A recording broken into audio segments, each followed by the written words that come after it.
Hi friends, எல்லாத்துக்கும் good afternoon, happy Sunday.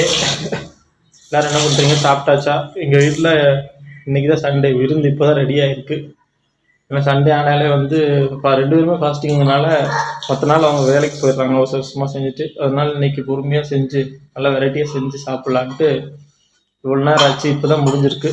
சரி, okay, இன்றைக்கி சண்டே விரத சாப்பாடு என்னன்னு பார்த்துலாமா? Hello madam. இவன் வேற என்னை ரொம்ப டார்ச்சர் பண்றான்டா. எல்லாம் முடிஞ்சுதா? எல்லாம் முடிஞ்சு. ஹாய் ஃப்ரெண்ட்ஸ், எல்லாரும் எப்படி இருக்கீங்க? வாங்க இன்னைக்கு விரத சாப்பாடு என்னன்னு பார்க்கலாம். ஓகே.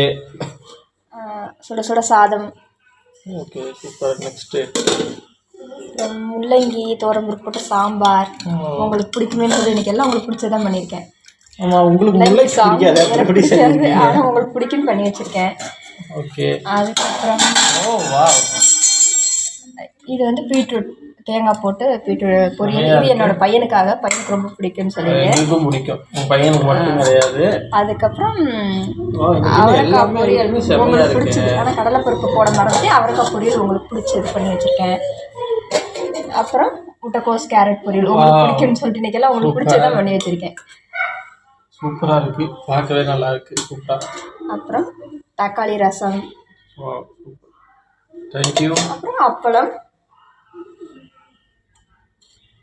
ஃபைனலாக எனக்கு மோர் மிளகா சாம்பாருக்கு. இன்னைக்கு விரத சாப்பாடு அவ்வளோதான். இப்போ சாப்பிட்றலாம். ஓகே, நன்றி.